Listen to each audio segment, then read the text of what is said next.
Welcome back, my soul-searching friends, to another deep dive into the spiritual realm. Today we are covering the most haunting, albeit transformative part of your spiritual awakening journey, the dark night of the soul.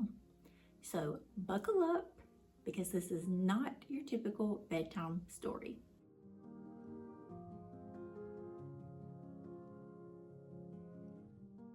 The dark night of the soul. Sounds kind of spooky, right? Well, it kind of is. This term, coined by 16th century St. John of the Cross, describes a period of deep existential crisis and spiritual despair. It's that moment where everything's falling apart and you're starting to question your own existence. You're cruising along on your spiritual journey, and all of a sudden, bam! It's like somebody flipped a light switch, and now all of a sudden you're hit with a wave of despair. It feels like you are lost in the cosmic void. Not fun. According to a survey by Pew Research Center, 27% of Americans identify as spiritual but not religious. And most of that 27% say they have experienced the dark night of the soul. So, it's kind of your rite of passage, albeit completely terrifying.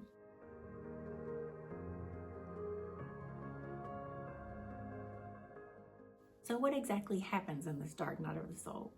Well, buckle up, Buttercup, because now is the spooky part. A profound sense of emptiness, loss of meaning or purpose, feeling disconnected from others and or the universe, intense existential dread, questioning your beliefs and values. Basically, it's like the universe giving you a spiritual wedgie.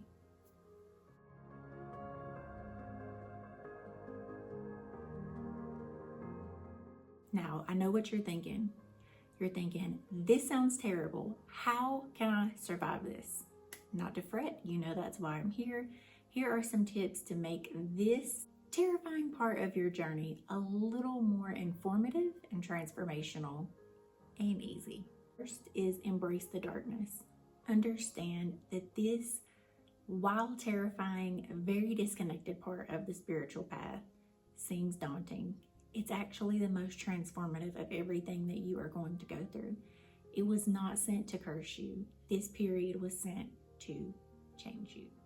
Seek support. Do not go through this alone. I myself, on this part of the journey, had a therapist, a group of friends that understood what the heck was happening to me, and I actually reached out and found a community of complete strangers, but who had also been on the spiritual path to connect with. Find the support you need. Up next is self-care. You need to do activities that soothe your soul. Meditate, journal. I know you might not want to remember this period, but one day you'll look back and it will be very helpful along the way. And take long walks in nature, because if you're feeling disconnected from the universe, one way to get back to her is to go out and be in it, right? Also, you're going to want to do maybe some long bubble baths, some tea, scream into a pillow, eat an extra piece of chocolate. Do anything that will soothe your soul and get you to base. Stay open to change, because the dark night of the soul often precludes the biggest transformation on your spiritual journey. It's also the toughest part before the bliss. So know that on the other side of this extremely depressing time is something so magical and so blissful. Trust that everything that is unfolding for you is happening for you and not to you.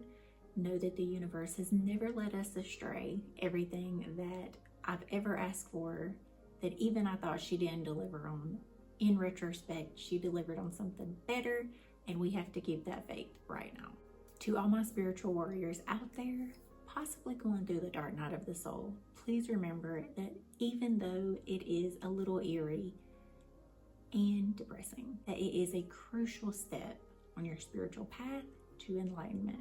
Embrace the darkness, because there is where you will find the light. Are you going through the dark night of the soul? Let me know in the comments how it's going for you. If you have already made it through the dark night of the soul, provide tips for our audience on how to get through this time. If this video was helpful, like and subscribe. Follow me. I am here on this spiritual journey, sharing mine so that we can create a community of like-minded individuals. Here is to surviving the dark so that we can emerge the luminous beings that we were all sent here to be. Until next time, stay spooky, stay enlightened, and keep shining your light even in the dark times.